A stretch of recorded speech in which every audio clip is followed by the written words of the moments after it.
o que não falta é exploração sobre isso, principalmente nas mídias sociais. Nós temos um número enorme de brasileiros dentro dos Estados Unidos. As últimas estatísticas, que são antigas e, na minha opinião, estão desatualizadas, falam em mais de 2 milhões de brasileiros. É, e um número absurdo de pessoas que estão fora dos Estados Unidos, mas que desejam morar aqui. Então é um ambiente fértil para quem deseja ter audiência, porque o sonho de uma vida melhor de muitas pessoas está aqui nos Estados Unidos. Então essas notícias são exploradas demasiadamente e quando tudo aconteceu no dia 14, a minha preocupação é como nós podemos passar isso de forma responsável para as pessoas que estão nos acompanhando. E, obviamente, a nossa preocupação foi falar a informação real, com embasamento técnico e trazer tranquilidade para as famílias. Um ponto que eu gostaria de destacar aqui no evento hoje, gente, é que o evento hoje ele é um evento com caráter exclusivamente informativo. Ele não substitui de forma alguma uma consulta jurídica individual. Cada caso imigratório ele é único e ele requer uma avaliação personalizada. Quem já conversou comigo, tanto como cliente quanto como aluno, ou viu alguma apresentação minha, sabe que eu sempre falo isso porque muitas vezes um pequeno detalhe ele de alguma maneira facilita, né,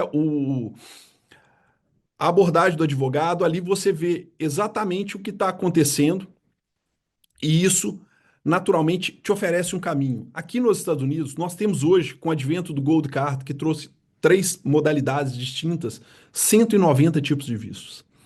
E isso faz com que não exista uma real receita de bolo. A gente precisa identificar o propósito desse imigrante e também identificar o histórico dele para ver exatamente qual o melhor caminho a conduzir.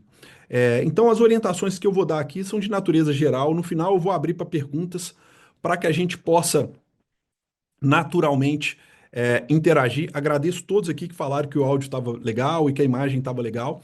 E eu vou responder todo mundo que encaminhar o questionamento aqui no final do evento, tá? Obviamente, no limite do que eu posso falar publicamente, senão a gente pode interagir posteriormente. Então, como disse aqui, isso aqui não substitui uma consulta ou opinião de alguém que está profundamente avaliando o seu caso. Não seria honesto falar que o webinar, uma apresentação geral, pode substituir isso, mas, naturalmente, pode trazer insights valiosos para o seu planejamento. Por que 2026 gera tanta ansiedade migratória? Eu acho que tem alguns detalhes que é importante que a gente leve em conta. É um ano pós-eleitoral nos Estados Unidos, ou seja, a gente completou no último dia um ano de gestão do presidente Trump. Ou seja, a gente veio do governo do presidente Biden, que teve uma característica, e aqui eu não levanto bandeira de político algum, que ele teve um afrouxamento na política de fiscalização na fronteira. E isso foi a grande bandeira do presidente Trump na campanha. E a gente tinha uma entrada enorme de imigrantes pela fronteira sul dos Estados Unidos. E o presidente Trump veio para tentar reverter isso. Foi um ponto definitivo aí na campanha eleitoral. Só que fica evidente hoje, da mesma forma que a gente tem que reconhecer como fato o afrouxamento na campanha do presidente Biden, é inegável também que o presidente Trump, ele veio com uma política muito rigorosa e, por vezes, ele passa um pouquinho do ponto, com um discurso muito duro de imigração, algumas medidas que ele sequer consegue implementar, mas que criam um caos na vida do imigrante que está acompanhando, dos advogados que estão trabalhando, manchetes sensacionalistas. Fora isso, nós temos um ano que a tensão nos Estados Unidos ainda é maior, porque é um ano que existe Copa do Mundo e vai ter um número absurdo de turistas vindo aqui, e redes sociais, que qualquer informação é divulgada e espalha como pólvora. Fora isso, para nós brasileiros, existe um fator que é ainda importante e entra nessa equação. O Brasil terá eleições presidenciais. E por que é muito importante que a gente tenha lucidez? Porque às vezes a falta de lucidez retira da gente a condição de tomar a decisão mais acertada no momento correto. Então, o que acontece? A gente tem hoje, por exemplo, o dólar num valor muito baixo. Eu tive vários clientes ligando, falando que queriam antecipar parcelas para aproveitar a cotação.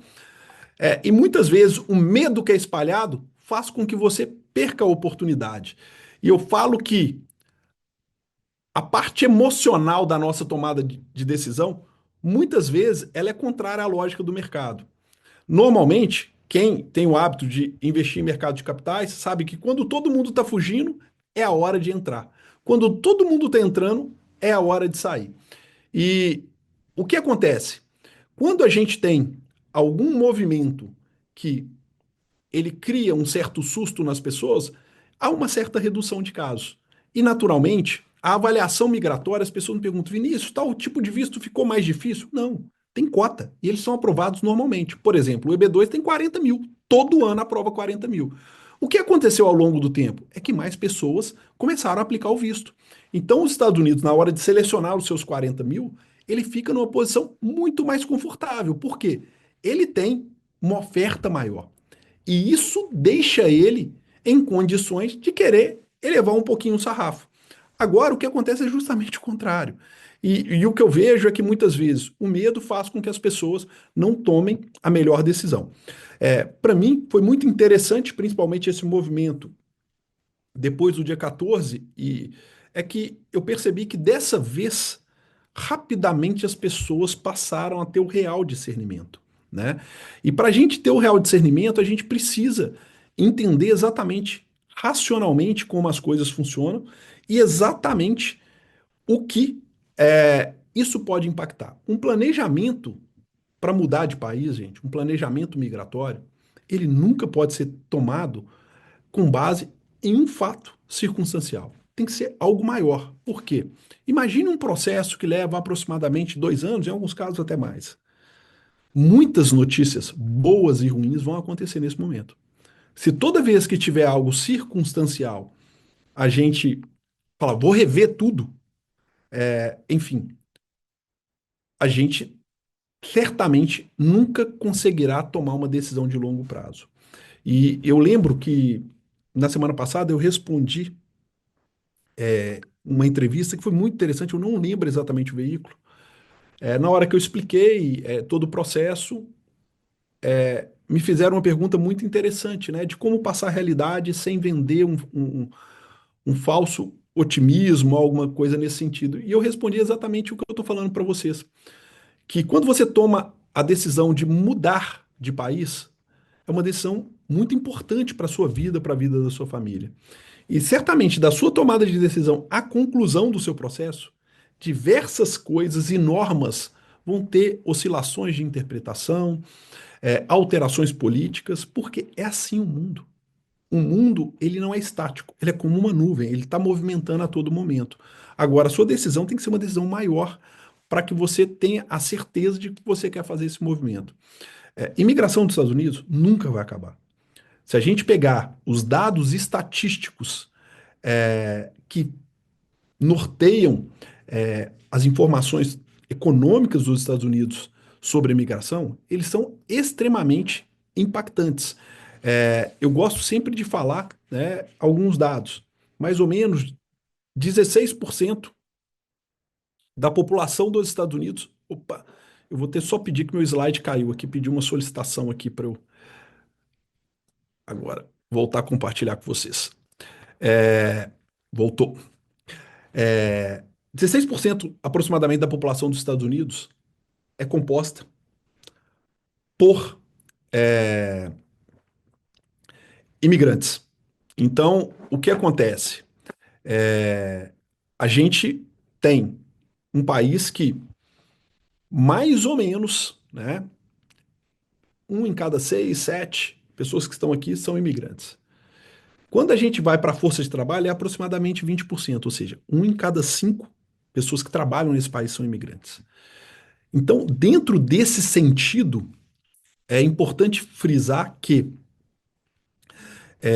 o imigrante ele está mais presente na força de trabalho do que o próprio americano proporcionalmente. Quando a gente vai para os empreendedores, 25%.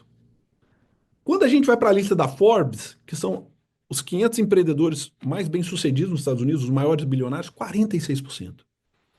Então, pessoal, vocês acham que o país quer perder 20% da mão de obra? Ele quer perder 25% dos empreendedores e 46% dos bilionários? É claro que não. Agora, existe um equilíbrio que é difícil. Abrir a fronteira toda sul, como o Biden fez. Agora, ultrapassar o limite do razoável, como o Trump está fazendo, das duas políticas, na grande verdade, são políticas corretas. Agora, a gente não pode negar o óbvio. É legítimo que um presidente queira proteger o seu país, né? Evitar que entrem imigrantes com histórico criminal. Isso não é nada de errado. Todo mundo quer um presidente que proteja o seu país. Agora, ele tem que proteger dentro das regras do jogo. Ele não pode passar. Ele não pode tratar, talvez, pessoas que precisam regularizar uma situação como bandidos. Então, o que a gente deve focar é como solucionar esse excesso. O importante frisar é que, em um país que é uma democracia forte, e os Estados Unidos certamente é a mais forte do mundo, nada é decidido por uma pessoa. Um presidente, como o presidente Trump, o presidente Biden, Obama, Bush, eles têm muito poder, mas eles não são os reis do país, né? O presidente ele pode fazer ordens executivas, que são decretos, para assuntos que não precisam de leis, mas ele tem um judiciário que regula o que ele faz. E ele tem um Congresso, que é quem faz as leis. As leis não são feitas pelo presidente, ela é feita pelo Congresso. Ele vai sancionar ou não. E ele tem as agências que são técnicas. A imigração, que cuida de toda a imigração dentro dos Estados Unidos, e o Departamento de Estado, que cuida dos consulados e da imigração fora dos Estados Unidos. Lembrando que a medida do presidente Trump ela foi dada pelo Departamento de Estado. Então ela não impacta em nada quem está nos Estados Unidos e faz o processo por ajuste de status, por exemplo. E ao contrário do que foi dito, os processos são protocolados, os processos são analisados, os processos são decididos, as entrevistas são marcadas, elas acontecem. Elas só não entregarão o visto expedido para quem está até que a nova norma de como aferir o public charge seja implantada, o que deve acontecer em 60, 90 dias. Então, a grande verdade é que quem não tiver a entrevista feita a partir do último dia 21 não terá prejuízo nenhum. Agora, as pessoas que tiverem entrevista a partir do dia 21, elas terão algum prejuízo de 60, 90 dias, alguma coisa nesse sentido. E que é um prejuízo importante, que as pessoas chegam nessa fase com muita ansiedade.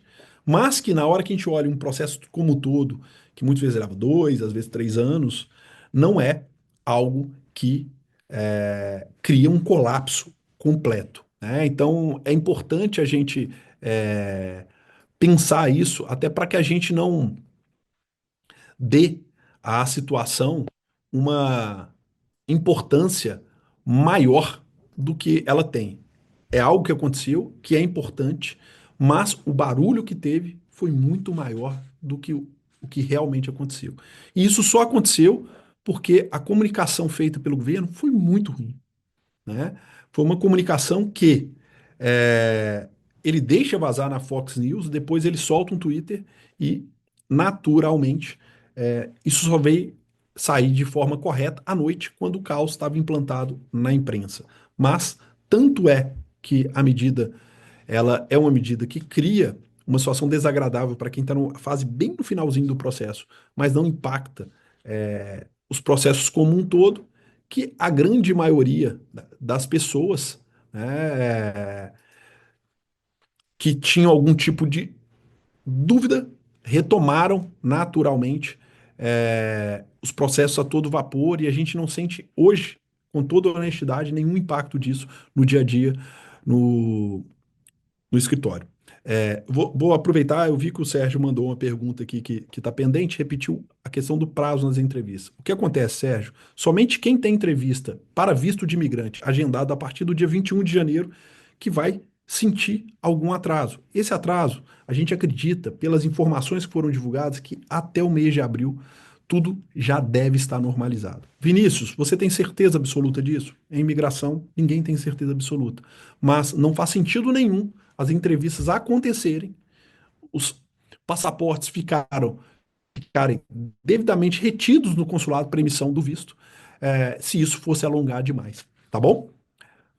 Qualquer dúvida, pessoal, só enviar, a gente vai responder as principais ao final, mas se for algo dentro do contexto, eu já passo também aqui no momento para vocês, né? Então, o que é importante a gente entender? Não há, por parte do presidente, né, um poder pleno de fazer o que ele quer. E isso a gente vê com clareza em algumas medidas, como eu vou citar aqui agora. Quando a gente pega esse enorme barulho, né, e eu sempre falo o seguinte: o presidente Trump ele é um comunicador.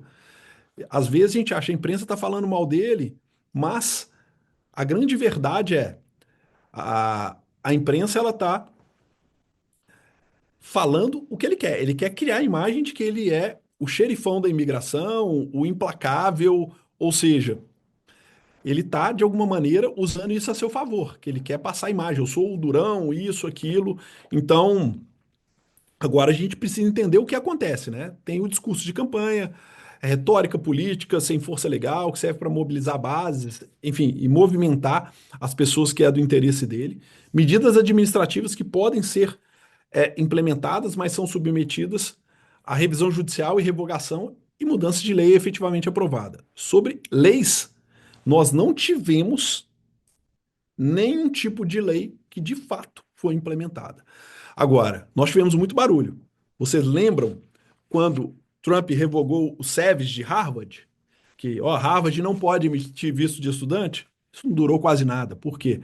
Era uma medida muito mais para passar um recado. Olha, eu posso tudo, inclusive Harvard, que é a principal universidade. A gente tinha casos de aluno de Harvard e que em poucos dias isso foi resolvido.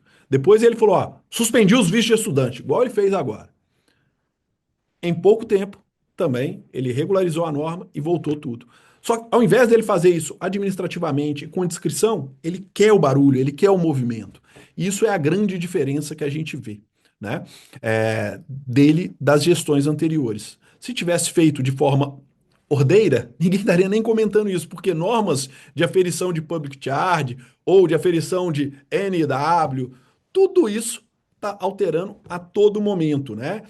E leis efetivamente aprovadas, ele não conseguiu. E ele tentou também por medida administrativa, vocês lembram? Vou acabar com a cidadania por nascimento. Somente quem for filho de green card holder ou de cidadão nascendo aqui se torna cidadão. Ele não podia fazer dessa forma, mas ele, de alguma maneira, coloca o caos. Recebi vários contatos de várias grávidas desesperadas, se podia ter filhos, tinha que mudar para outro estado, enfim. Ele precisaria de fazer uma emenda constitucional, e que ele não consegue, porque ele precisa da maioria do Congresso e da maioria do Legislativo dos 50 estados americanos. Imagina, ele nunca vai conseguir aprovar isso em Minnesota, na Califórnia, por exemplo. Então, o que acontece? O judiciário entra em vigor. E ao contrário dos Estados Unidos, do Brasil, perdão, que a gente, olha, teve um ministro, foi indicado pelo presidente de esquerda, e ele segue igual um cordeirinho fazendo tudo. Aqui nos Estados Unidos existem alguns temas que eles são de interesse nacional. E por mais que tenha sido uma indicação republicana ou democrata, eu percebo que o americano ele é muito nacionalista nesse ponto. E ele não vai deturpar um princípio constitucional que tem mais de um século por causa do capricho de um presidente, tá? Mudanças possíveis, gente. Falando de situações que naturalmente é, são situações que podem acontecer. E a gente já percebe que acontece. Hoje, existe uma jornada flagrante do presidente no combate às fraudes. A gente percebe que toda entrada nos Estados Unidos hoje ela passa por um escrutínio maior. A gente percebe que há um maior detalhamento da documentação dos casos. Até para vistos mais simples, como estudante, eles estão mais criteriosos. Casamento, que é uma grande porta para fraudes, também estão muito mais rigorosos. Então a gente percebe mais pedidos de evidências, mais NOIDs, maior fiscalização, especialmente em casos mais frágeis, e ênfase principalmente em mérito e consistência histórica. Por isso, uma coisa que me preocupa muito, e quem já conversou comigo sabe, são casos montados, né? O governo ele está sempre atento ao gênio de 60 dias, que todas as evidências dele aparecem em 60 dias. Pessoal, não há nada demais a gente querer melhorar as evidências, publicar artigo, tentar dar uma entrevista, participar de eventos, isso é natural, né? É o que todo mundo faz, né? Porque a gente quer passar uma impressão interessante. Eu seria o mesmo advogado se eu tivesse aqui fazendo um evento com vocês, é, de boné e camiseta. Mas o fato de eu estar com gravata e com paletó passa maior credibilidade. E a gente faz isso no caso, melhor apresentação. Quando a gente vai para um evento, vai para uma entrevista ou vai para uma festa, a gente não tem uma apresentação melhor e no processo migratório é a mesma coisa. Mas uma coisa é apresentar melhor e juntar frutos de uma carreira com solidez. Outra coisa é criar algo do zero, de algo que não existe. Então tem que tomar muito cuidado. E eu percebo que muitas vezes as pessoas ficam tentando achar aquela carta na manga, vou fazer o que algo que vai aprovar o meu caso a qualquer custo. E, obviamente, existem o que as pessoas vão na internet e contam de vantagem, existe a realidade, que é o que eu vejo aqui na sala fechada, às vezes as pessoas chorando. Então, por isso é muito importante que você busque orientações corretas. Tem muita gente boa para poder te dar orientação. Agora, tome cuidado, porque quem não assina contigo o processo é fácil ser arrojado, porque a responsabilidade é sua, né? E não é de quem está te sugerindo fazer aquilo. Então, preparação adequada, casos bem fundamentados, continuam sendo aprovados. Lembre-se, a maioria dos vistos, principalmente os de imigrante, tem cotas por ano, e essas cotas são batidas. Então, tem gente que está sendo aprovado. Então, a qualidade da documentação e da petição faz toda a diferença. E é isso, ao final, que muitas vezes aprova ou não um caso. Né? Casos bem feitos já tem a sua dificuldade natural. Né? Agora, se não for bem feito, a dificuldade ela é muito maior. Né? Enfim, alguns, alguns pontos que são importantes. Né? O que continua funcionando aqui nos Estados Unidos? Né? Necessidade econômica dos Estados Unidos por talentos qualificados. Pessoal, os Estados Unidos não vai abrir mão da mão de obra qualificada, hipótese alguma. Né? As universidades aqui são esponjas para absorver grande parte dos talentos. O presidente Trump já até deu entrevista falando que ele gostaria de criar um caminho para os estudantes qualificados. Só que precisa de lei, não é uma coisa simples de fazer isso. Imigração baseada em mérito e que tem relevância econômica para os Estados Unidos. Empreendedores que geram empregos, né? Investidores com projeto estruturado, profissionais qualificados em áreas críticas. Estados Unidos não fecha a porta para quem agrega valor. A economia americana depende de talentos globais para manter a sua competitividade e inovação. Basta a gente olhar para o lado e ver. Né? O Facebook, um dos acionistas e fundadores era um brasileiro. A Tesla, o fundador é um sul-africano. Gente, basta olhar para o lado nos Estados Unidos. Então, o que a gente está falando não é novidade alguma. Agora, a grande questão é conseguir fazer a comprovação de que, de alguma maneira, você é alguém que vem para somar e não subtrair. E vou mais longe. Quem está nos Estados Unidos sabe que é o final que vale a economia. É o ponto mais importante. Essa eleição foi uma exceção que imigração teve uma relevância até maior do que tem. Imigração é um dos temas importantes, mas o que faz com que tudo aconteça nos Estados Unidos é a economia. Então, obviamente, eu estava vendo, né? Uma pessoa me falou aqui hoje, mas o dólar abaixou. Eu falei, amigo, o dólar abaixou, criou uma competitividade muito maior para as empresas americanas no mercado global. Então, vou dar um exemplo. Se vir aqui com dólar alto, comprar eletrônico e roupa já valia a pena, imagina com dólar baixo. E eu estou falando para gente que é consumidor, agora imagina para a indústria americana que está exportando. Não é verdade? Ou seja, você passa a ter mais competitividade. Então, tudo isso, às vezes, a gente olha muito com base no nosso universo, mas existem fatores que muitas vezes fogem do nosso próprio conhecimento, né? E que o próprio governo tem interesses que às vezes a gente desconhece. Quem continua sendo bem-vindo nos Estados Unidos? Mais ou menos o que eu falei no slide anterior. Profissionais qualificados, com expertise comprovada, empresários e empreendedores com projetos viáveis, executivos e gestores de empresas estabelecidas, cientistas, médicos, engenheiros, profissionais de tecnologia, artistas, atletas de alto nível com reconhecimento. Um ponto importante é que os vistos de profissionais qualificados, eles não falam de profissão. Obviamente, a gente cita aí para dar um contexto geral. Eles falam de carreiras. Então, independente da sua profissão, se você comprova que você tem resultado, você tem capacidade de gerar algo para os Estados Unidos. Então, empreendedores, a gente tem vários casos de empreendedores que têm resultado e sequer têm formação. Muitos não têm nem ensino médio, mas têm resultados que comprovam que são pessoas de mercado e com resultados e sucesso comprovado, né? Às vezes, até profissões que na visão do brasileiro são menos sofisticadas, mas aquela pessoa ela é de destaque na sua área, ela é relevante para o país. É, a gente, às vezes, tem uma divulgação de algum caso que o cliente coloca e é uma profissão que, na visão do leigo, é uma profissão menos sofisticada. Muitas vezes, essa profissão ela é muito mais interessante, né? Então, é importante pensar em tudo isso.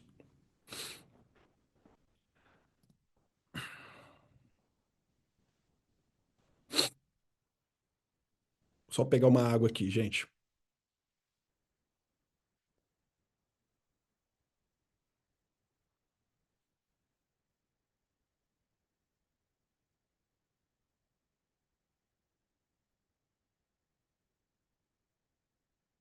Leitura estratégica dos vistos mais relevantes no atual momento.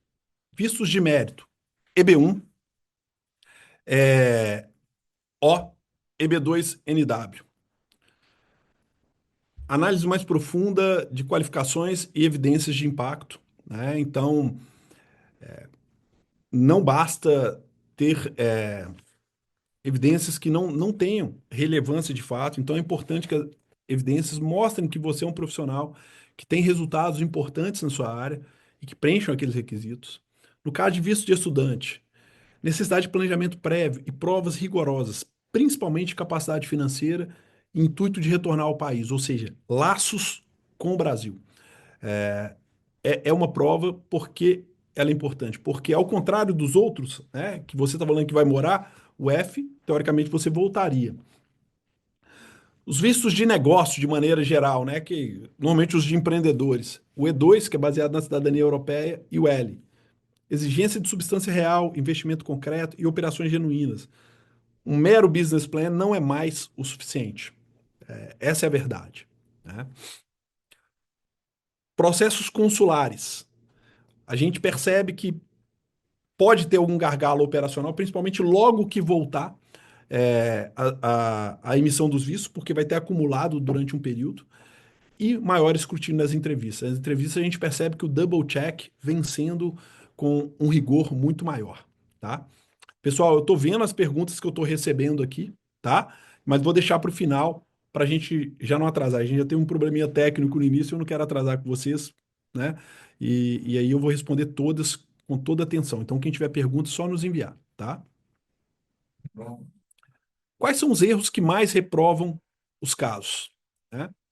Escolher o visto errado.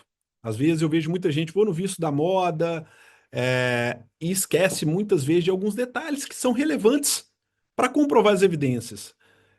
Eu não vou citar aqui para não gerar medo em ninguém, mas às vezes as pessoas veem na internet, ah, não, agora é o EB2, não, agora é o visto O, ou agora é o visto L. Amigo, não é você que escolhe o visto, é o visto que te escolhe, porque se você não tiver os requisitos necessários, não adianta, né? Então, é importante a gente ver os requisitos. Às vezes eu vejo que as pessoas ficam muito no que está sendo colocado na internet, que as pessoas falam. E, pessoal, por que normalmente os advogados são mais comedidos do que os consultores? Por um motivo simples, que nós assinamos o processo junto e somos responsáveis pelo que a gente fala.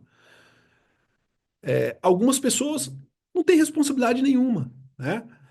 Então elas podem falar o que quiser. E quando eu falo de advogado, existem advogados bons e ruins. Agora, o bar, né, que é a licença, ele não é certificado de competência. Ele é certificado de conhecimento mínimo. Teu bar é o mínimo para trabalhar, né? Competência é outra coisa.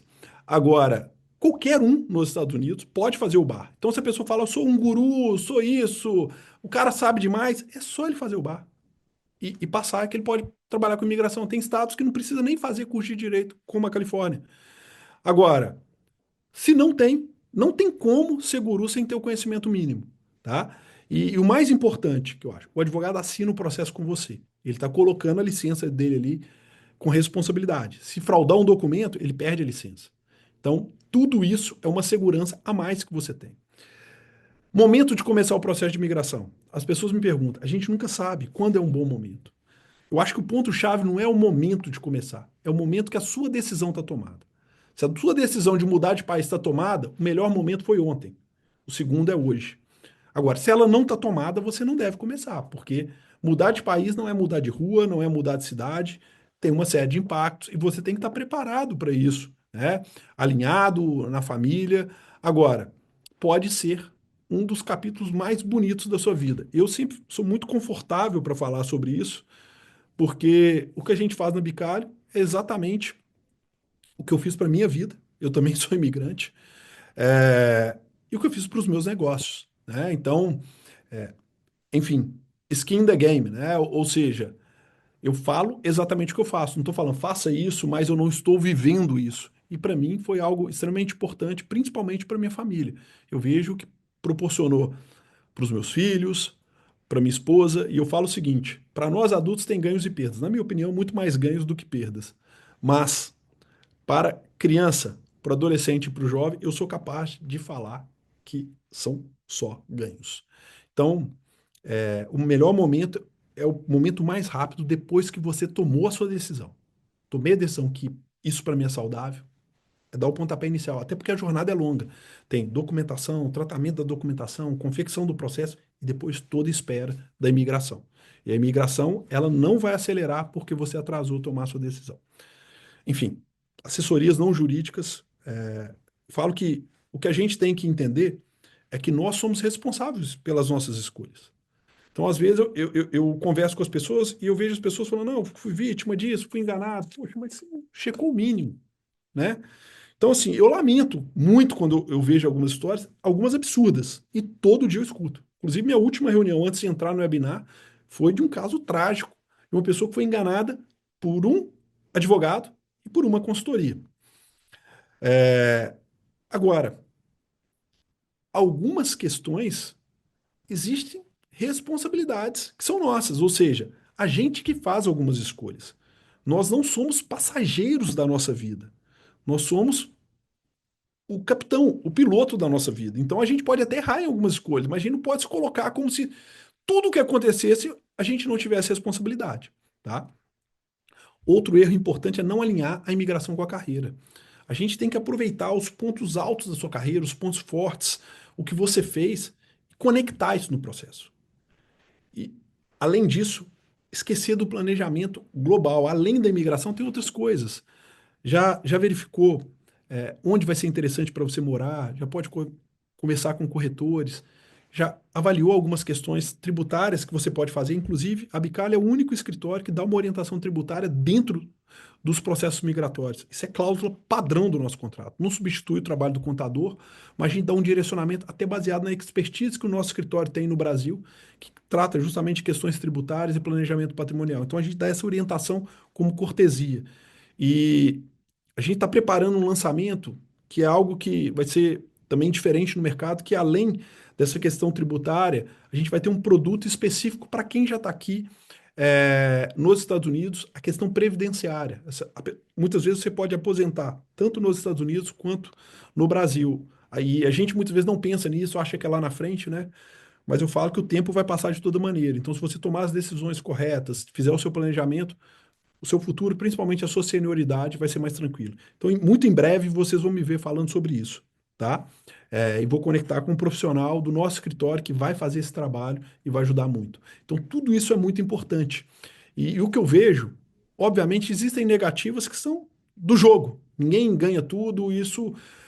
Casos muito bons, muitas vezes são negados, que o oficial ele não se deu por convencido, ele, principalmente do interesse nacional.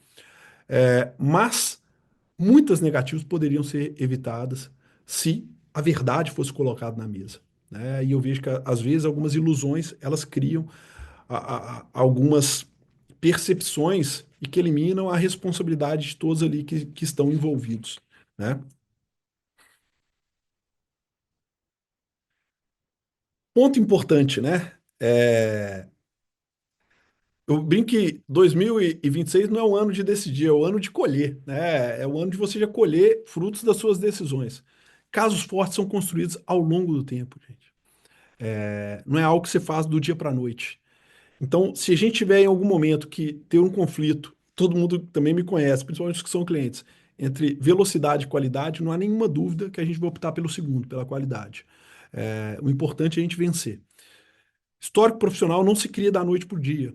Então, a sua carreira ter sempre a preocupação de guardar os pontos relevantes. Eu já tive reuniões de pessoas que tinham carreiras magníficas, mas não conseguiam produzir evidência de nada. Então, assim, para a imigração, vale, não é o que a gente fala, é o que a gente prova. Eu falo que imigração é como a mulher de César, não basta ser honesto, tem que parecer também. Então, a gente precisa da evidência. Planejamento migratório efetivo, ele não é algo de um dia para protocolar no outro. Às vezes leva 6 meses, 18 meses, um processo, muitas vezes até mais, 2 anos. Então, assim, e essa interação, ela acontece ao longo do caso, né? Tem, obviamente, a jornada do protocolo do processo, mas eu sempre falo com os clientes, a gente tem duas conversas, né?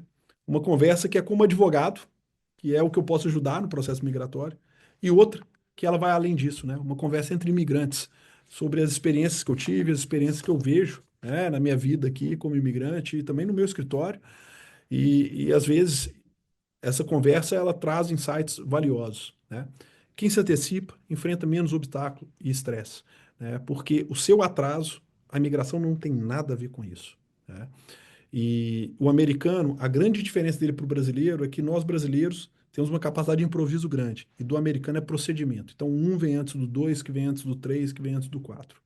Então, e imigração é sempre estratégia, não é impulso. Ah, vou fazer isso hoje. Ninguém muda de país por base no impulso.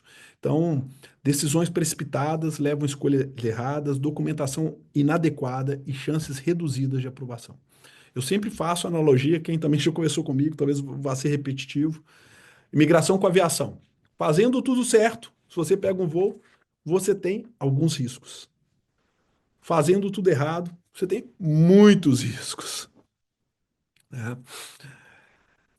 Quem começa cedo sai na frente, né? Quem toma a decisão, fala, tomei a decisão e começa cedo sai na frente. Diagnóstico migratório completo e realista. Escolha correta da categoria de visto, organização documental, construção de evidências, planejamento profissional e empresarial alinhado, desenvolvimento de estratégia ao longo do prazo. E falo com vocês, a gente vai ver uma explosão de brasileiros querendo migrar para cá por causa das eleições. Eu não gosto de me envolver com política, mas 2 vezes eu publiquei. Quando o Lula ganhou, eu publiquei lá, o Lula, funcionário do mês. Foi o melhor mês nosso. Depois o Trump ganhou, aconteceu a mesma coisa. Publiquei o quadrinho do Trump, funcionário do mês. Então, ó, um à esquerda, outro à direita. É, enfim, e aí as pessoas ficam com medo, querem fazer tudo da noite para o dia e estão correndo junto com a manada. E aí é onde a imigração tem acúmulo de processos, o consulado não consegue dar vazão, enfim. Então, repito, sua decisão está tomada. O ponto-chave é a decisão está tomada. Se sim, melhor data foi ontem. Se não, aguarde e tome a decisão no tempo que você julgar conveniente. Mas a decisão está tomada, eu recomendo que você comece a sua jornada.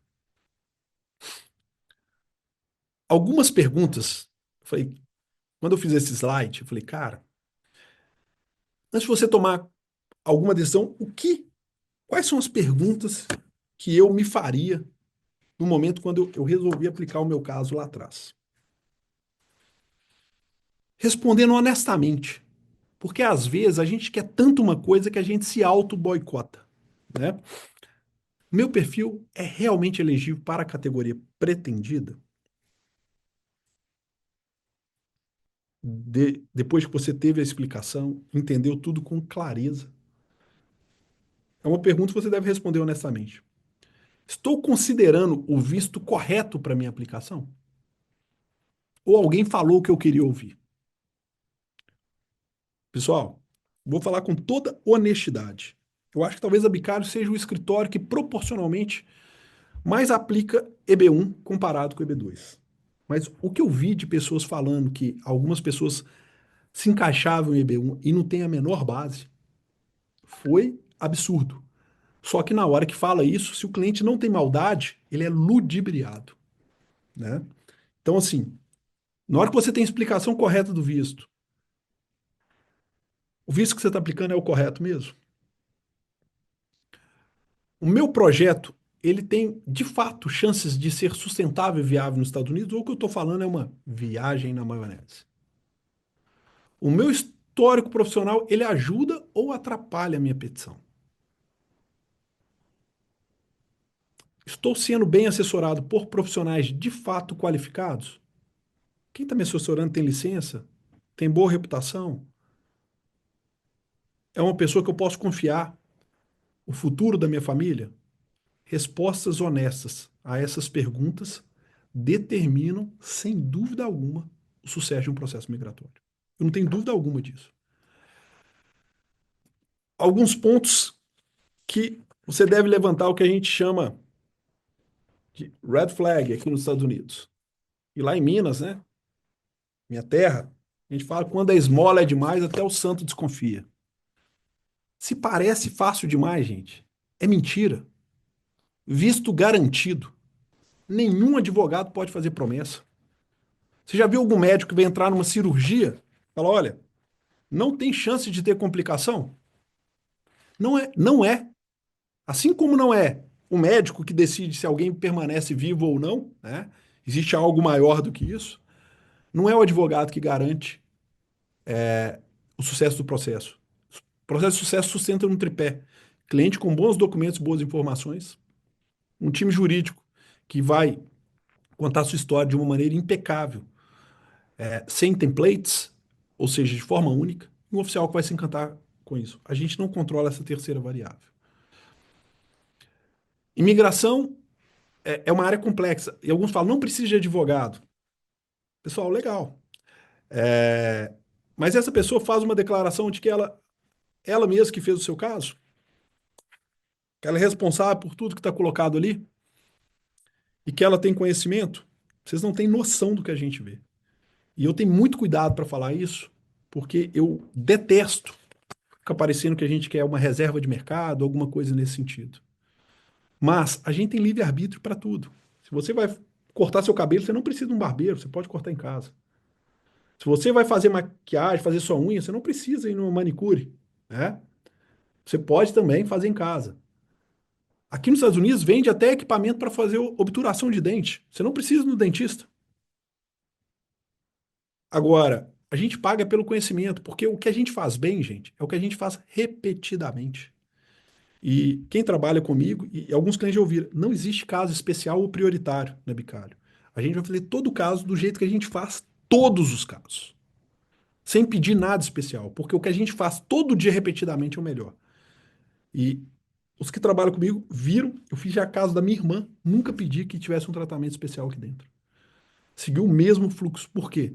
Quando você começa a querer inventar, você sai da sua zona de conforto e de habilidade e começa a flertar com o erro. Então, a gente faz sempre exatamente da mesma forma que a gente faz sempre.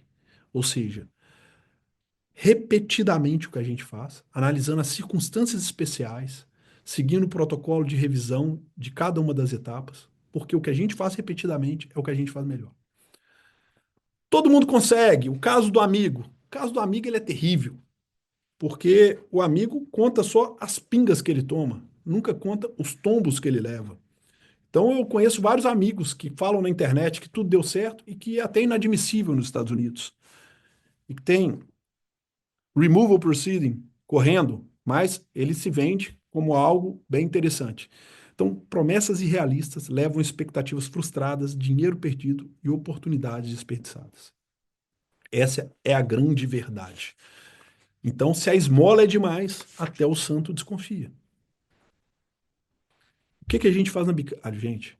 Análise jurídica realista, estratégia personalizada para cada perfil, Atuação ética e responsável. Eu brinco que levantar a nossa capivara é muito fácil. Você levanta em Portugal, no Brasil e nos Estados Unidos. É simples, né? A gente tem licença nos três países e uma história de vida séria, né?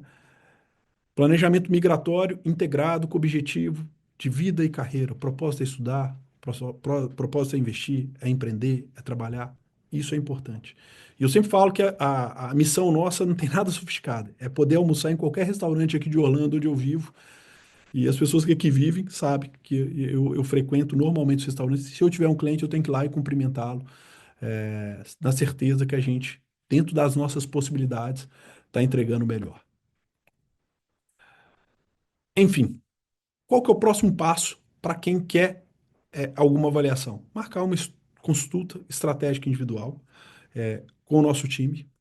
Se você tem um caso em andamento, a gente também faz um serviço que você pode nos contratar para uma segunda opinião, né? A gente não faz revisão de caso, mas uma segunda opinião, se tem alguma coisa que não está saindo legal, a gente pode avaliar e falar que pode ser feito diferente. A gente sabe que tem muitos profissionais que não têm interação mínima com o cliente, não conversa com o cliente. O cliente não consegue interagir e acaba que é uma situação distante.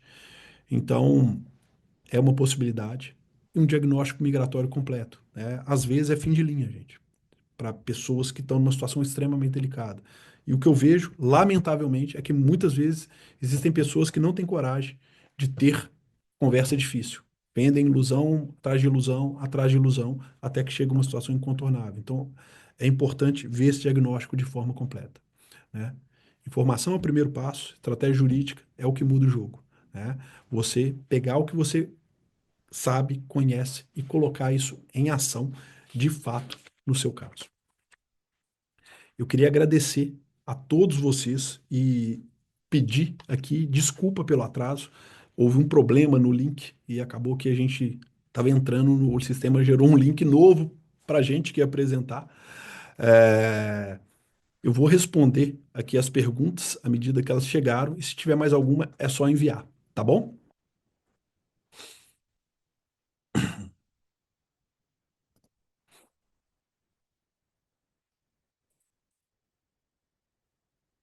Vamos lá.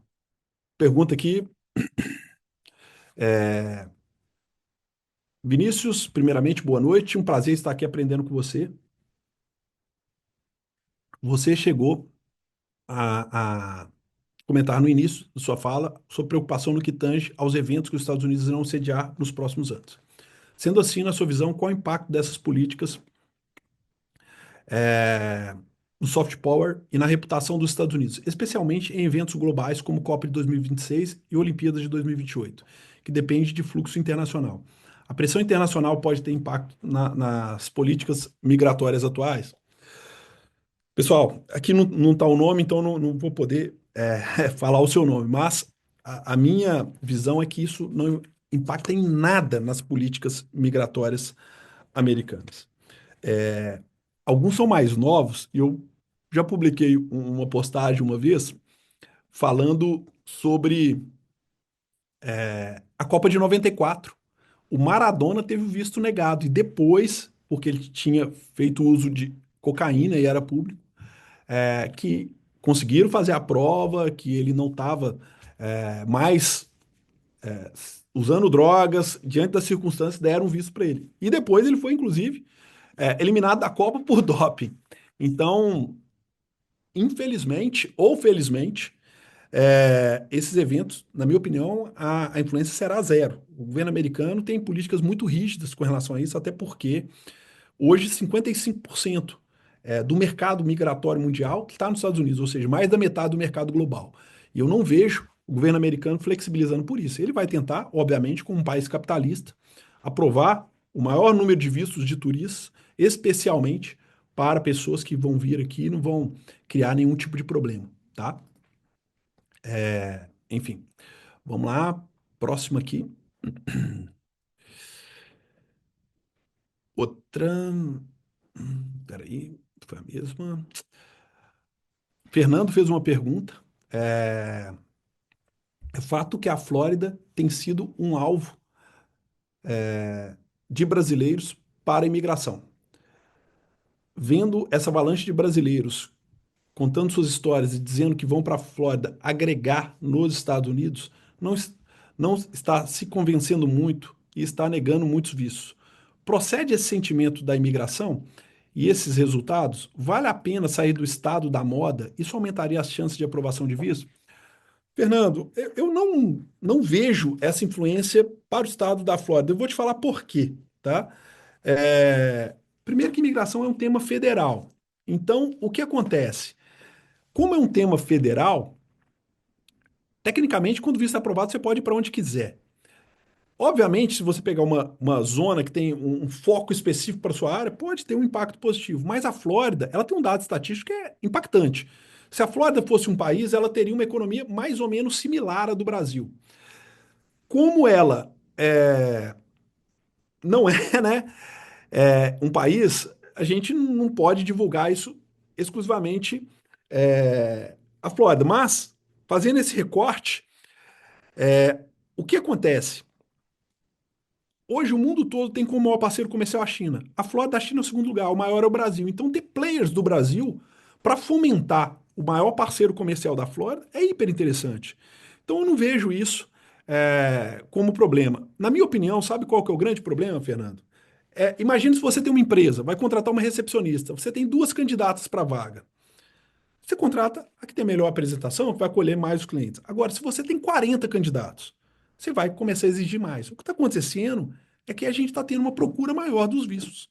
Então, essa procura maior, e os Estados Unidos têm uma cota, deixa eles mais confortáveis para exigir mais. Por isso que teve um aumento das negativas. Mas o número de aprovação continua o mesmo. Vamos lá, tem mais pergunta aqui. Tem muitas, viu, gente? Marcelo Camargo. Muitos dizem que a saúde é muito cara nos Estados Unidos. Existem planos de saúde assim como o Brasil? Sim. Como seria a manutenção da saúde de uma família com dois filhos pequenos? Quais os custos e alternativas existentes? Marcelo, é muito legal sua pergunta, porque os Estados Unidos ele tem benefícios públicos, né, para plano de saúde. Então, quanto maior a sua renda, menor o benefício que você tem. Quando você tem uma renda mais baixa, você tem um suporte do governo para os planos de saúde, que chama seguro-saúde. Obviamente, todo serviço aqui ele é mais caro que o Brasil. Eu falo que o Brasil é o país do produto, os Estados Unidos é o país do serviço. Então, é difícil que a gente precisaria ver composição de renda, tudo isso. Mas se você quiser, eu posso te conectar, é só nos mandar uma mensagem. A minha corretora de plano de saúde, ela pode poder te passar uma perspectiva real disso, né? Para eu não correr o risco de falar algo que não é da minha área. Vamos lá, mais aqui. Ó, a Suzana só consegui responder essas perguntas com a minha primeira reunião com a Bicalho. Foi esclarecedor. Assinei o contrato em 21/1 de 2026. Obrigado pela confiança, Suzana. Vamos trabalhar duro para entregar sua black box e celebrar sua vitória. Um participante aqui que está de seu nome, né? Já trabalhar para empresa americana, mesmo que na área administrativa, e para empresa de até 10 funcionários, é bom ou não aos olhos do consulado? Olha, eu vejo que toda atividade profissional ela é positiva. A gente precisa entender o contexto, tá? Mas independente de ser uma empresa com menor número de funcionários, é importante também o trabalho.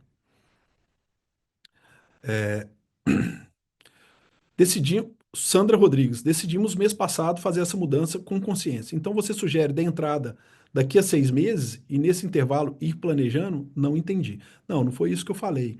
Falei que o planejamento de migrar, Sandra, é um planejamento que ele não é resolvido instantaneamente. Só para confeccionar o processo, né, entre juntada de documentação e confecção do processo, leva quase 6 meses. Nesse inteirinho, você pode avaliar outras coisas, né? É, região onde morar, uma série de situações. O planejamento migratório é muito mais do que só o visto. Envolve uma série de situações e interesses da família, tá? Claudenir, se puder mencionar sobre Green Card familiar. O Green Card familiar, ele está sendo protocolado, está sendo processado, está sendo decidido, mas a suspensão atinge ele também, tá? Agora, Claudenir, a minha recomendação, eu não estou falando como advogado, assim, para não perder cliente, nada disso, enfim, até porque as pessoas hoje estão muito esclarecidas, né? E ninguém vai cair em conto da carochinha. Não mude o seu planejamento. Por quê? O seu processo já vai caminhando. O que vai acontecer? Se o seu processo não caminhar, outras pessoas vão protocolar e ele vai entrar na frente do seu. Então, se tiver um green card familiar, aplique. Sobre saúde nos Estados Unidos, Marcelo Camargo, acabou que eu falei.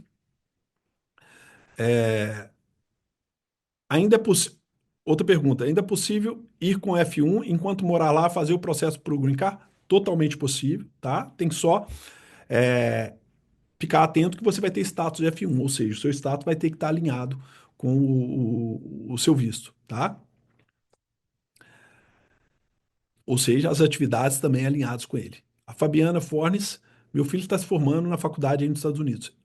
Agora, em maio. Ele está com F1, o pai é americano. Nasceu nos Estados Unidos. E entrou com o I-130 em abril de 2025. Sozinho, sem assessoria. Ainda está pendente, sem previsão. É importante entrar com mais algum formulário, com a mudança de status ou permissão de trabalho? Fabiana, aí precisa ver se o visto dele está current, ou seja, permite o ajuste de status e a permissão de trabalho. Teria que entender melhor a sua situação. Se você quiser, pode fazer um contato com o nosso time, tá? E a gente avalia se é possível fazer esses formulários aí para que ele já tenha o status alterado e permissão de trabalho, tá bom? Bioquímica. Posso dar andamento ao visto L1 consular fora dos Estados Unidos ou preciso esperar novas diretrizes? O L1 não foi submetido às novas diretrizes, tá? Normal. Tudo como antes no quartel de Abrantes. Podemos dizer então que atualmente todos os processos novos serão um pouco mais lentos, mesmo para os vistos que não são de imigração definitiva, como L1? Não, não podemos dizer isso. Eu acho que os processos novos não vão ter impacto nenhum. Acho só os processos que tiverem entrevista agendada a partir do último 21 de janeiro e que são vistos de imigrantes por via consular podem ter algum atraso. Agora, os outros, nenhum atraso. Doutor Vinícius, por gentileza, enquanto profissional qualificado EB2NW aguarda entrevista, é importante seguir acumulando méritos na carreira a fim de demonstrar continuidade relevante das evidências ou isso não faz necessário? Daiane Castro. Daiane, querida, eu entendo que é importante sim. Você mostra uma carreira em movimento e se tiver pedidos de evidência, você tem novas evidências. Eu acho sempre que melhorar sua carreira é algo extremamente importante, mesmo com o processo em curso. Helder, Vinícius, dentro dessa lógica, casos até então bem elaborados, mas já protocolados antes mesmo da chegada do atual presidente, que ainda não foram analisados pela imigração, tem tendência maior de retornarem para maior esclarecimento? TRFE? Existe, Helder. Isso inegavelmente existe e ninguém tem como blindar isso, tá? Você não tem como antecipar. Agora, se o caso é bem elaborado, naturalmente, na hora que vier um pedido de evidência, se vier, isso vai ter que ser trabalhado nele, né? Fazendo um, um juízo de valor do que foi enviado, do que mudou do entendimento da imigração. E lembre, imigração é um organismo vivo. Para vocês terem uma ideia, gente, toda semana, a primeira reunião do nosso escritório é uma reunião de atualização que a gente tem dos principais membros da equipe, justamente para a gente passar tudo que nós tivemos de percepção na semana anterior. Ou seja, a gente está atualizando toda semana.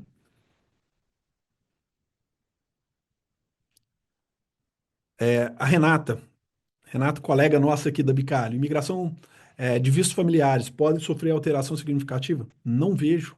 Menor probabilidade disso, Renata. Isabela Campanha, existe alguma exigência de tempo mínimo de graduado? Por exemplo, alguém que se formou em engenharia há um ano tem chance de conseguir? Isabela, ótima pergunta. Por exemplo, o EB2 ele tem três vias. Uma é para quem tem mestrado e doutorado. Outra é para quem tem bacharelado e 5 anos de experiência. Outra para quem tem 3 de 6 requisitos. Então, quem tem um ano de formado, ele não preencheria a segunda via, que é bacharelado e 5 anos, mas ele pode comprovar 3 de 6 requisitos e tem que trabalhar o interesse nacional. É óbvio que, quanto mais experiência o profissional tem, ele teve mais tempo de ter materiais. Mas a gente tem vários casos de profissionais recém-formados que já têm méritos importantes e que tiveram casos vitoriosos. Doutor Bicalho, dei início ao processo já. Tenho meu work permit e social security. Eu me enquadro nesse provável rigor no andar do processo e atraso? Claudemir, pode ter, né? Enfim, agora, você aplicou o seu processo, eles vão fazer avaliação, pode ter um pedido de evidência adicional e, naturalmente, a imigração, atraso, eu sempre tenho muito cuidado para falar de prazo, porque existem os processos que são rápidos, existem os processos que demoram mais do que o previsto. Então, por mais que a gente fale de estatísticas, prazos, previsões, o que vale mesmo é o seu caso. Diego Costa, possível mudança, pelo que observo e vejo o movimento, então, ocorrerá, pode-se dizer que é o nível maior na esfera consular. Seria algo assim, pois as primeiras etapas não têm sinal ou comentário. Seria algo desse modo de pensar? Não, Diogo, eu acho que pode ter um rigor maior no próprio I-140 e o consulado tem um double check, né? A grande questão é que internamente já existem regras mais rígidas do public charge, o que eu acho que eles vão fazer uma equivalência nesse momento. Diogo Costa, perdão, perguntas? Não, pode ficar à vontade.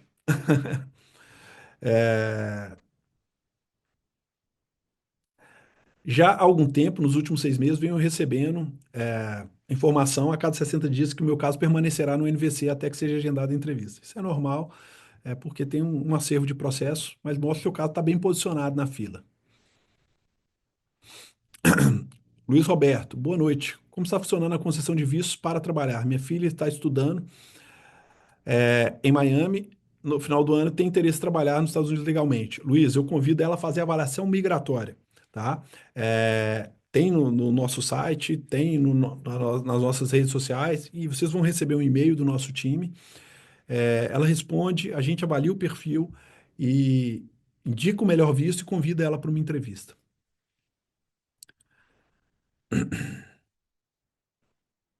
Doutor Vinícius, podia falar sobre aguardar o processo nos Estados Unidos? Atualmente estamos no Brasil e queremos aguardar o processo nos Estados Unidos, visto EB2NW.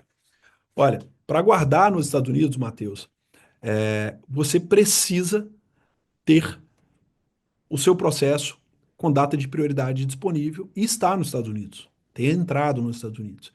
Então, é importante entender se você já tem o caso protocolado, né? Qual é a sua data de prioridade para ver a viabilidade ou não disso. Sandra, estamos com o intuito da entrada no EB1.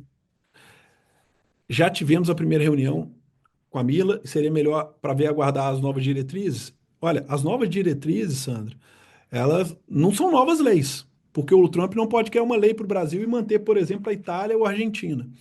O que o Trump pode fazer é mudar a forma de aferição do public charge, que é isso.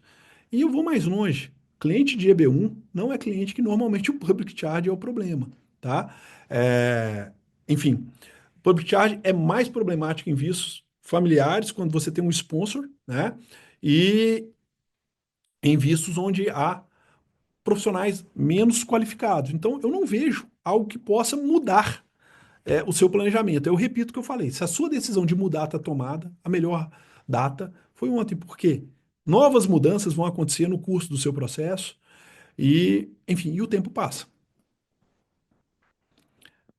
Ainda não tive a minha entrevista marcada, então o meu processo continua em andamento normal, inclusive o agendamento da entrevista, sim. Inclusive ela vai acontecer, tá? Ainda se não tiver saído a entrevista, pode ficar tranquilo. Sobre novos processos de imigração, caso CR1 e K1. No momento, estão pausados desde o início ou só na etapa da entrevista? O K1, ele não está pausado nem na entrevista, nem depois da expedição do visto. E o CR1, se tiver entrevista, ela acontece e fica aguardando só a nova regulamentação. Então, vale a pena protocolar, aguardar a avaliação, a decisão, aguardar agendamento da entrevista, não perca tempo nisso. Gente, eu acho que eu respondi todo mundo. Deixa eu ver aqui. Se ficou mais alguém.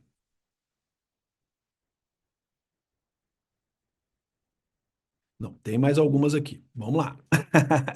Quem tem dupla cidadania e mora fora do Brasil fica sujeito a essa nova suspensão? Não.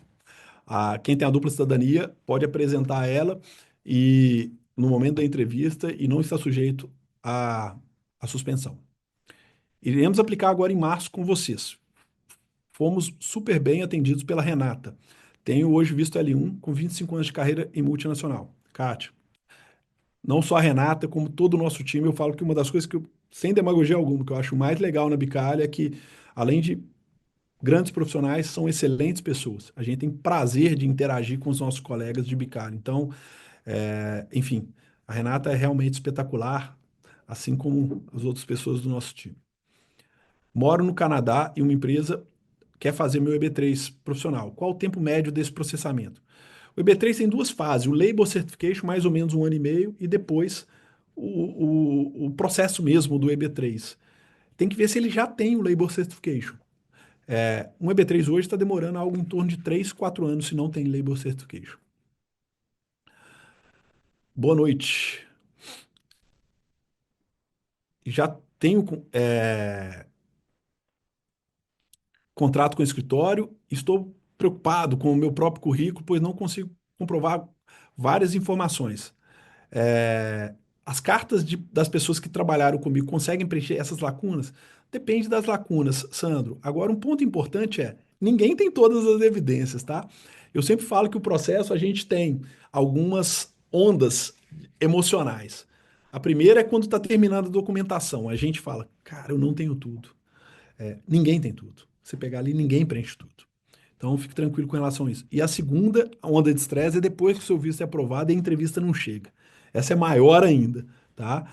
Enfim, se o seu caso foi admitido pelo escritório, a gente entende que você tem os requisitos objetivos mínimos. Então, a gente tem que trabalhar principalmente a parte subjetiva, e é onde as cartas Professional, Business Plan, Expert Opinion Letter são fundamentais, tá?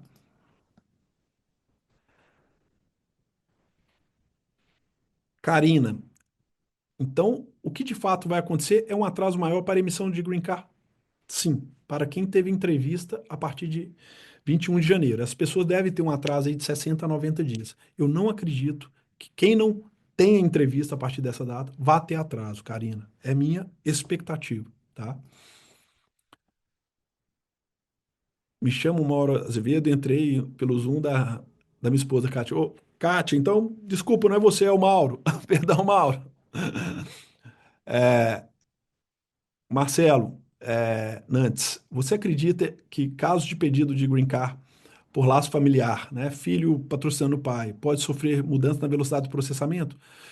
Não no processamento, Marcelo. Se tiver entrevista final, pode ter um atraso, mas é, olha, nesse exato momento eu estou fazendo esse tipo de visto para o meu pai e para os meus sogros, e eu acho que não vai ter atraso nenhum, que a entrevista deles não foram marcadas, eles ainda não foram marcadas as entrevistas.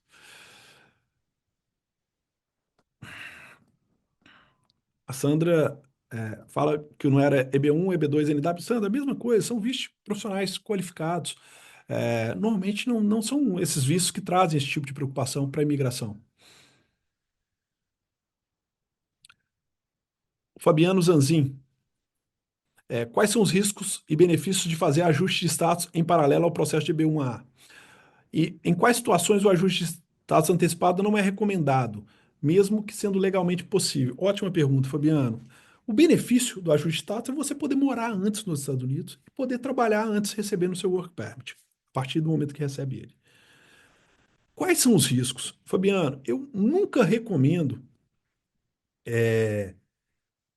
a pessoa fazer o ajuste de status sem que ela tenha um outro status paralelo, né? Enfim, ela tem que saber que se for negado, isso pode fazer com que ela tenha que voltar para fazer uma nova tentativa. A gente pode até conversar especificamente do seu caso.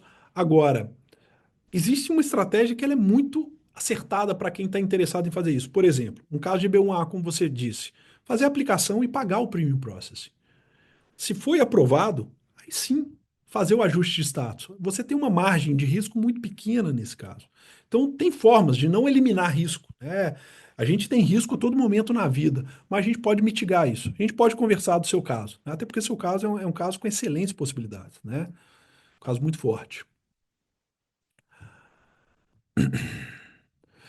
Raoni Araújo, boa noite. Fizemos uma consulta contigo em setembro de 25. Sua fala continua a mesma, coerente, realista e franca.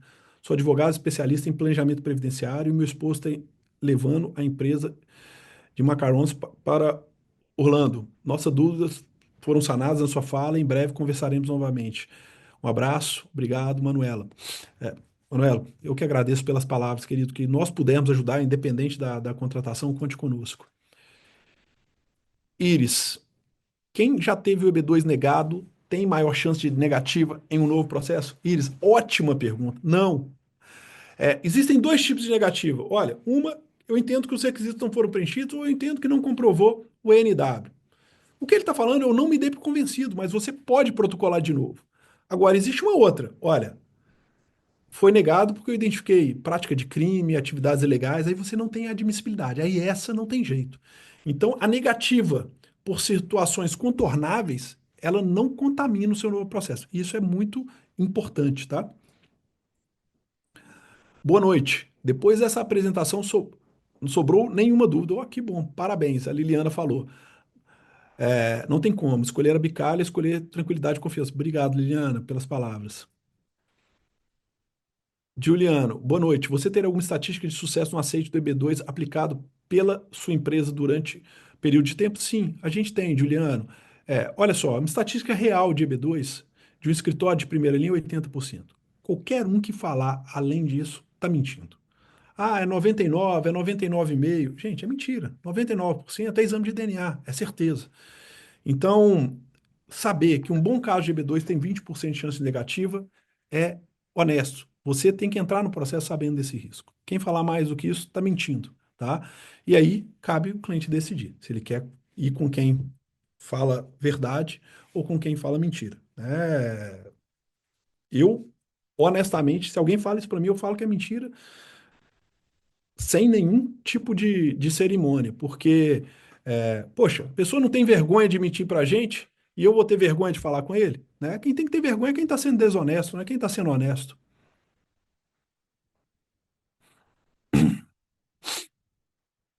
Diogo Costa. Doutor, a apresentação foi ótima. Eu, como seu cliente aqui no Brasil e que estamos em andamento no meu caso, GB2NW Consular, sou muito feliz pela minha decisão de estar no seu escritório. Reafirmo que sua entrevista antes de fecharmos o contrato, bem como o apoio da Renata, me ajudaram a dar o próximo passo. Grato por ter me recebido pessoalmente, fiquei impressionado com vários prêmios recebidos. Muito obrigado por estar cuidando do meu caso.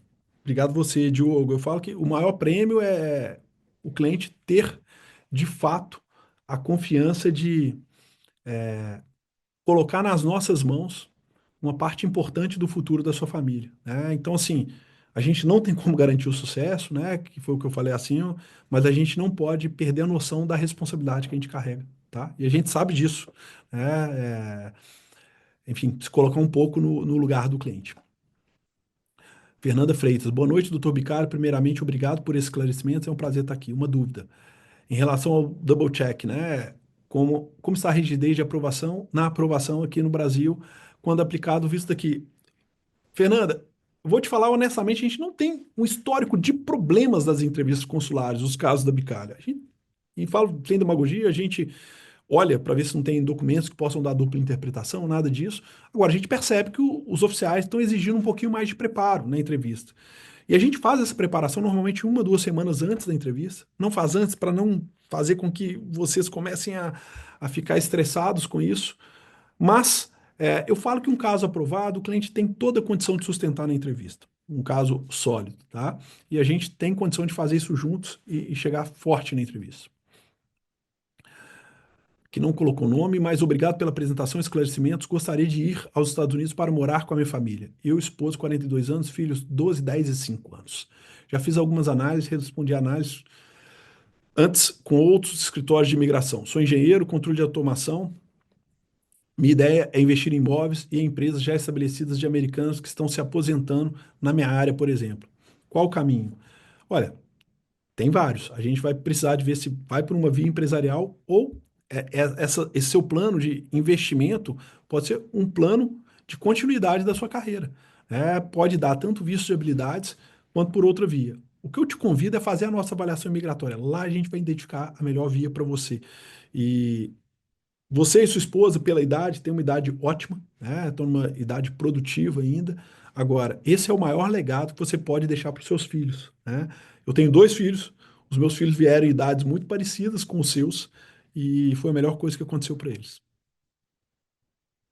Eduardo Marques. Muito prazer, Vinícius. Obrigado pela aula de hoje. Foi muito esclarecedor para jovens como eu. Uma dúvida mais ligada ao direito constitucional internacional. Como a identificação de ações do ICE, influenciam a proteção de direitos fundamentais dos imigrantes no território americano. Eduardo, isso tem naturalmente discussões diárias, tá, sobre isso. É, o ICE ele tem naturalmente uma série de direitos, só que nos Estados Unidos algumas regras são diferentes do Brasil. Tem que ter a provável causa, uma série de situações. E, obviamente, isso vem enfrentando uma série de discussões judiciais. Algumas ações, na hora que a gente vê, está tudo errado, né? A ação do imigrante, a própria ação do ICE, e eu vejo que várias operações estão passando do ponto, né? Por quê? A gente não pode esquecer que existem princípios básicos, ampla defesa, contraditório, né? Direitos, inclusive, da integridade da pessoa, e que muitas vezes a gente percebe algumas operações passando por cima disso. Agora, o judiciário americano, ele é reativo, ele não pode ser proativo nisso, né? O judiciário, ele é sempre reativo, essa é a verdade. Somente no Brasil que hoje é, ministro do Supremo virou quase que administrador do país, né? Então, obviamente, as medidas estão sendo tomadas e a gente espera que tudo isso comece a entrar num rumo de normalidade. Eu percebi ontem, pela primeira vez, algumas declarações do presidente começando a reconhecer algumas coisas. Ele até colocou a primeira-dama para dar uma entrevista, né, fazer um depoimento, perdão, e ela é imigrante, até pelo sotaque dela a gente percebe isso com clareza. Então, é como se ele tivesse ali, de alguma forma, dando um pouco o braço a torcer. Green Card de mãe para filhos, apenas se o filho é menor de 21 anos. É, é possível, a gente precisa entender exatamente a circunstância, mas é totalmente possível, né? O filho, ele é um derivativo direto. Qual o roteiro após a aprovação do pleito de EB1A? Quanto tempo leva em média para finalizar o processo e receber o Green Card? Grande Pisato, meu amigo. Pisato, o que a gente vê hoje que as entrevistas consulares, né, elas estão demorando aí algo aí 12, 14 meses para EB1, né? Tem casos que até um pouco mais. Agora, o EB1 é um processo que está current e ele pode ser feito ajuste de status e a pessoa pode fazer dentro dos Estados Unidos. Então, tem alternativas. Vamos lá, tem uma aqui, ó. A Kátia Almeida. Tem uma pergunta: como já tenho L1A, já estou aqui nos Estados Unidos, em empresa multinacional, isso facilita para a aplicação do Green Card? Caso a empresa que atua não queira ser a minha sponsor, isso poderia me atrapalhar ao aplicar por conta própria? Não. O fato de você ter uma experiência americana em uma empresa relevante é positivo. Não é o que aprova o seu caso, isso por si só, mas é muito importante sim, viu, Kátia? Normalmente deixa o caso muito mais atraente. Emissão do visto EB2 atualmente está suspenso. Luana, está suspensa a entrevista final, mas os casos estão sendo protocolados, analisados, decididos, as entrevistas estão sendo agendadas, estão sendo realizadas. Então, não há uma suspensão total. O que a gente percebe é que os vistos que tiverem entrevista a partir de 21 de janeiro desse ano podem ter um atraso aí de algumas semanas. É, Isso aqui eu já respondi. Pá, pá, pá. Estamos fazendo o processo com a Bicário. Processo aprovado rapidamente, estamos aguardando a chamada para entrevista. Documentação qualificada em novembro de 2025. Tem alguma ideia de quando será a entrevista? Olha, aí a gente tem que ver exatamente qual é o visto, alguns detalhes que eu não tenho aqui. Mas, pessoal, chega, tá? O tempo passa. Isso aí vai virar assunto de churrasco, vai ser aprovado, você vai estar aqui com o seu green card e vamos te entregar a black box em breve.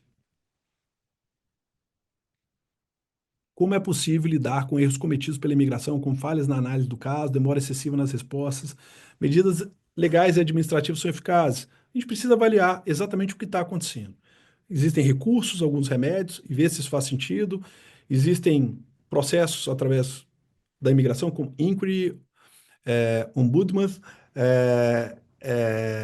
A gente pode também fazer o contato com um senador, né, se ultrapassou o razoável. Então, tem algumas situações que podem ser feitas. Qual o custo total para obter um visto B2NW?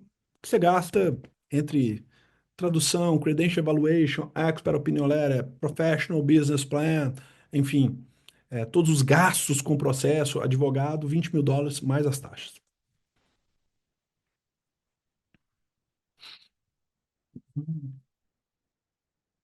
Doutor, minha esposa é técnica de enfermagem, com 28 anos de experiência, é necessário fazer revalidação nos Estados Unidos? É bom, para ela poder trabalhar aqui, né? Então é importante sim.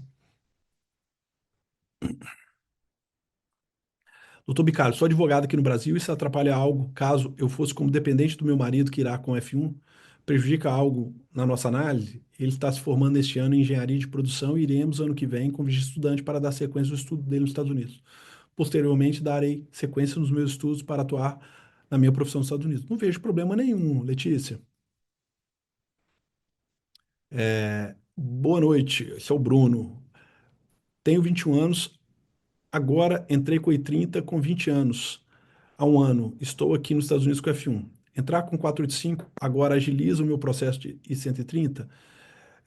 Estou agora sem resposta. A gente precisa ver data de prioridade aí, Bruno, para ver tudo direitinho. Mas eu te falo que se você está nos Estados Unidos, o 485, na maioria das vezes, é benéfico, tá?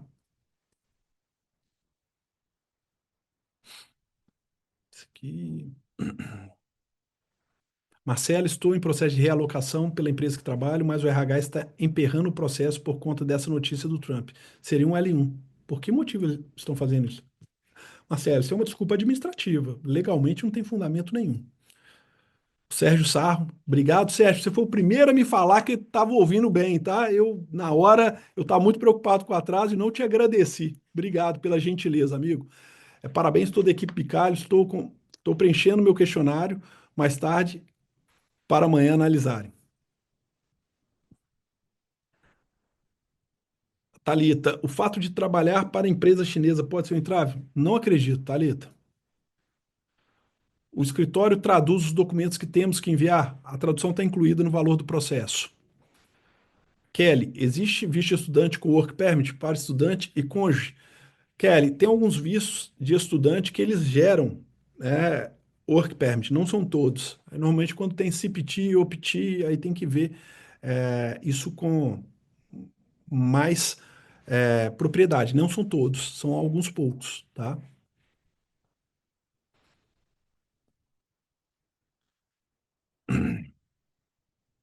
Doutor Vinícius, estou com status de estudante com EB2NW protocolado em 2024. Pergunta da Alessandra. Se estiver current o ajuste de status, posso optar pelo Premium Process? Olha, eu não- o Premium Process não agiliza o ajuste de status. Ele agiliza a avaliação dos 140. Então, eu não vejo isso fazer muito sentido, não, Alessandra. Você pode fazer o ajuste, mas pagar o Premium Process para o EB2, quem me conhece sabe que eu adoro Premium Process. Até para F eu gosto de Premium Process. Gosto para o L, gosto para o O1, gosto para o EB1, mas para o EB2 eu não vejo muito sentido. Ele mata no máximo a sua ansiedade, mas custa quase US$ 3.000, né? Eu, como um bom mineiro, falo que dinheiro não aceita desaforo. André, obrigado, doutor Vinícius, sempre oferecendo um excelente atendimento. Ô, André, eu que agradeço pela paciência por estar nos acompanhando. Alessandra, e desde já agradeço a Bicalho pela condução do meu processo, Alessandra. Nós que agradecemos pela confiança. Flávio Gerdulo, grande Flávio. Boa noite, Bicalho. Passando aqui só para agradecer você pelo empenho no nosso caso, na torcida. Nós vamos terminar essa história com um sorriso, Flávio, se Deus quiser. Leonardo, não Leonardo, aqui é o Jorge Paul. Estou utilizando o notebook da minha esposa. Parabéns pelo trabalho, profissionalismo, iniciando o processo em agosto de 25. Estamos muito satisfeitos, confiantes na decisão de que tomamos e todos que nos perguntam indicamos a Bicalho para esse processo. Obrigado, Jorge. Obrigado mesmo pela confiança, amigo. Boa noite. Entrei com o processo de B1 com vocês em dezembro. Feliz de ter fechado com vocês. Ansioso pela resposta e avaliação dos meus documentos. A Expert Letter tem um peso alto como evidência. Ela é importante, mas não é algo é, definitivo. Não existe nenhum documento que ele é decisivo. Eu falo que o processo de imigração, ele é a soma de evidências. A soma tem que dar um impacto importante, tá? Em alguns casos, é importante ela estar apresentada, em outros, quando a evidência está muito sólida, a gente entende que vale até a pena deixar para uma possível RFE para ter uma carta na manga. Daiane, querida, agradecendo pela live, eu que agradeço.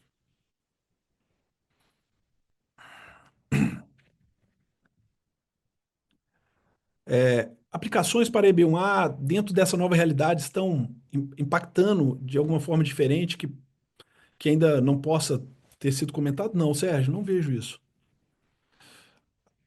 Alessandra agradecendo pela live. Nossa, eu vi aqui agora para tirar o compartilhamento de tela, mas agora no final, que foi o último comentário. Pessoal, queria agradecer pelas perguntas, né, e por todos, né, que nos acompanharam até aqui. Vocês vão receber certamente um e-mail de agradecimento. Quem tiver alguma dúvida, quiser alguma interação, a gente vai compartilhar o material com vocês. Pode contar com o nosso time. Mais importante do que qualquer situação comercial aqui é, de fato, fazer com que vocês tenham acesso à informação, não caiam em boatos. A gente tenta, na verdade, compartilhar algum conteúdo que seja relevante, sem preocupar se isso vai gerar engajamento ou não, porque a gente sabe que o que está sendo planejado é algo muito maior do que só a venda de um visto. É um projeto de futuro para uma família. E eu falo que é um sonho. E sonho, ao contrário de muitas coisas, não tem preço. Boa noite a todos, muito obrigado pela paciência. Mais uma vez, peço desculpa pelo atraso no início. E a gente pretende pegar outros temas muito legais, fazer outros webinars em breve. Tchau, tchau. Boa noite.